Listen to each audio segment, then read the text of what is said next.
You know, getting a letter from the tax office can be pretty scary, but this one? It actually tells an incredible story. A story about a 5-year-long fight that ends with a really surprising win. Let's get into it. Okay, so picture this. This thing shows up in your mail. You see that official seal, right? Ministry of Finance, Directorate General of Taxes. I mean, your heart probably just stops for a second. Is it bad news? An audit? A big penalty? You can feel the high stakes just looking at it. But what's it really about? All right, first things first. What exactly is this document? Let's break it down. Okay, so the official name is a Surat Pelaksana and Putusan Gugatan, or SPGTG, and that name is a huge clue. It basically means letter of implementation of a lawsuit decision. So right away, we know this isn't the start of a problem, it's the end of one. It's the final piece of paper that comes after a court has already made its decision. And look here, it was sent out on January 7th, 2026 to a real taxpayer named Desi. This makes it personal, right?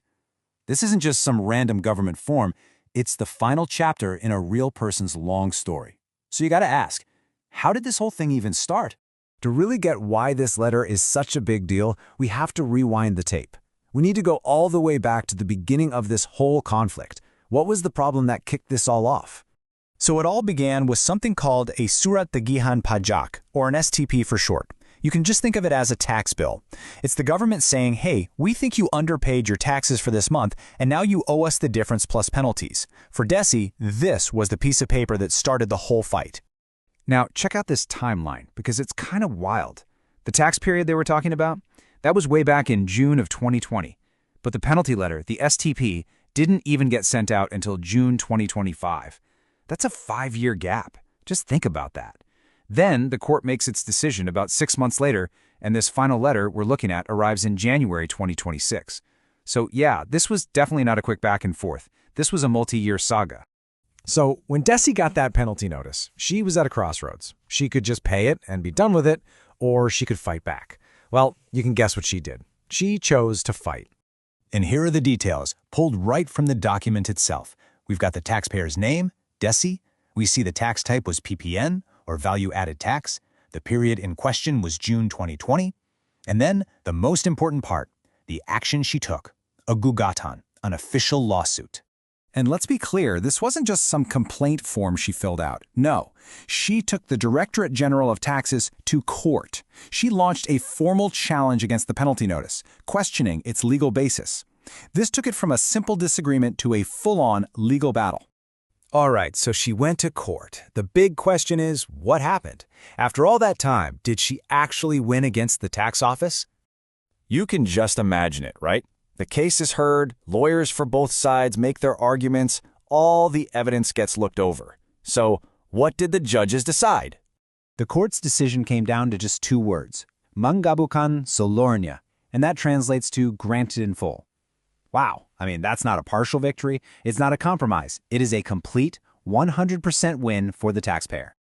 So, on December 16th, 2025, the court officially sided with Desi. They said her lawsuit was valid and ordered the penalty to be completely canceled. Now, the letter we have doesn't give us all the juicy legal details, but for a court to rule granted in full, that strongly suggests there was a major flaw in the tax office's case from the start. Whatever it was, an individual taxpayer took on a huge government agency and won. So, how do we get from that court decision to the letter we started with? Winning in court is obviously a huge deal, but it's not quite the final step. I mean, how does that ruling actually become reality? Well, that's where our original letter comes back in. And this is what brings the whole story full circle. This letter, the SP2G, is literally the tax office, the very same people who sent the penalty in the first place, now having to send another letter to officially say, you were right, we were wrong, we're canceling the bill because the court told us to. And they don't just do this casually. The letter actually lists out the specific laws that are forcing them to cancel the penalty. You can see it references the law about the tax court and the main laws about taxes and VAT. It's all very by the book, which shows that, hey, this is a system with rules that everyone, even the tax office, has to follow. And just as a cool modern detail, down at the bottom there's this QR code. It's basically a digital signature. You can scan it with your phone and verify online that this document is legit. So, we've basically taken this one official letter apart and uncovered this amazing story of a successful appeal. But what's the bigger picture here? What does Desi's story really tell us? Because this isn't just about a tax bill, right? This letter is proof that a system of checks and balances is actually working.